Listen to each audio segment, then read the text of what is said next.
লোকসভা নির্বাচনের নির্ঘণ্ট বেজে গিয়েছে। তারই মধ্যে বিজেপির মাত্র 20টি আসনের প্রার্থী নির্বাচন হয়েছে পশ্চিমবঙ্গ থেকে। এখনও 22টি আসনের প্রার্থী ঘোষণা করার কথা রয়েছে। সেই ঘোষণার জন্য হয়তো হঠাৎই দিল্লি ছুটতে হলো শুভেন্দু অধিকারী এবং সুকান্ত মজুমদারকে। তিনি আরও কী বলেছেন সব বিস্তারিত জানাবো। আপনারা দেখছেন top 12 news YouTube channel. Delhi গেলেন বিরোধী দলনেতা শুভেন্দু অধিকারী, সেই সঙ্গে গেলেন সুকান্ত মজুমদার। রবিবার দিল্লির উদ্দেশ্যে রওনা দিয়েছেন এই দুজন। বিজেপি এখনও অবধি বাংলায় 42টি আসনের মধ্যে মাত্র 20টি আসনে প্রার্থী নির্বাচন করেছেন। এদিকে শনিবারই ভোটের দিনক্ষণ ঘোষণা হয়ে গিয়েছে জাতীয় নির্বাচন কমিশনের তরফে। 19শে এপ্রিল থেকে ভোট শুরু। এই আবহে শুভেন্দু রাজধানী সফর কি পরবর্তী তালিকা প্রকাশের বিষয়কে সামনে রেখেই সেটা আলোচনার বিষয়। রবিবার কলকাতা বিমানবন্দরে এ নিয়ে শুভেন্দুকে জিজ্ঞাসা করা হলে তিনি বলেন এ নিয়ে কোনো মন্তব্য করবেন না। একই সঙ্গে তিনি আরও বলেন দিল্লিতে তার অনেক রকম কাজ থাকে।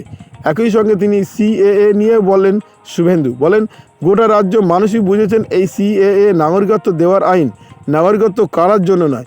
শুভেন্দু অভিযোগ তৃণমূল নানা রকম উস্কানিমূলক মন্তব্য করে যাচ্ছে। তার দাবি মানুষকে তৃণমূল ভুল বোঝানোর শত চেষ্টা করলেও লাভবান হবে না। সম্প্রতি নাগরিকত্ব সংশোধনী আইন সিএএ কার্যকর করেছে কেন্দ্রীয় সরকার। এই আইনে বলা হয়েছে বাংলাদেশ, আফগানিস্তান, পাকিস্তানের সংখ্যালঘুদেরকে নাগরিকত্ব দেবে ভারত সরকার।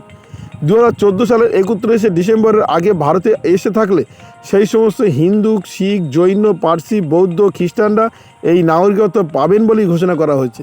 ধর্মীয় উৎপীড়নের কারণে যারা এই দেশে চলে আসেন নাগরিক হতে চান তাদের জন্যই এই আইন করা হয়েছে। প্রথম থেকেই মমতা বন্দ্যোপাধ্যায় সরকার বক্তব্য রাখছেন যারা দীর্ঘদিন ভারতে আছেন, ভোট দেন, আধার ভোটার কার্ড আছে যাদের, তাদের নতুন করে কেন দেশের নাগরিকত্ব হতে হবে। সিএএ বিরোধিতা প্রথম থেকেই তৃণমূল কংগ্রেস করে যাচ্ছে, তৃণমূল কংগ্রেস এখনও করে যাচ্ছে। তবে বিজেপির তরফ থেকে বলা হচ্ছে তৃণমূল কংগ্রেস ভুল বোঝাচ্ছে সাধারণ মানুষকে। যেমন শুভেন্দু অধিকারী বলেছেন সিএএ আইন শুধুমাত্র তাদেরই জন্যে যারা এই 3টি দেশ পাকিস্তান, ভারত এবং বাংলাদেশ থেকে অত্যাচারিত হয়ে ভারতে চলে এসেছে তাদেরকে নাগরিকত্ব দেওয়া হবে। তাদের ছাড়া অন্য কাউদেরকে নাগরিকত্ব দেওয়া হবে না। অর্থাৎ এই মানুষগুলোকে নাগরিকত্ব দেওয়া হবে যারা অত্যাচারিত হয়ে এই দেশে চলে এসেছে। কিন্তু তৃণমূল সরকার সম্পূর্ণরূপে ভুল বোঝাচ্ছে, এটা তিনি বারবার বলেছেন। একই সঙ্গে দিল্লিতে যাওয়ার সময় তাকে জিজ্ঞাসা করা হয় যে আগামী যে 22টি এখনও লোকসভা নির্বাচনে প্রার্থী ঘোষণা হতে বাকি রয়েছে সেই জন্যই কি দিচ্ছে, তিনি সে বিষয়ে কোনো রকম মন্তব্য করেননি।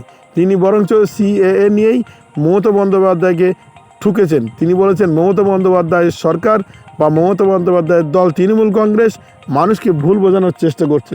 তবে মানুষ সব বুঝে গিয়েছে, এখন আর ভুল বুঝবেন না, এটা তিনি আবার বলতেও ছাড়েননি। ভিডিওটি আপনার কোনো প্রকারের উপকারে লেগে থাকে অবশ্যই লাইক, কমেন্ট, শেয়ার করবেন। সেই সঙ্গে চ্যানেলটি সাবস্ক্রাইব করার অনুরোধ রইল। সবাই ভালো থাকবেন, সুস্থ থাকবেন।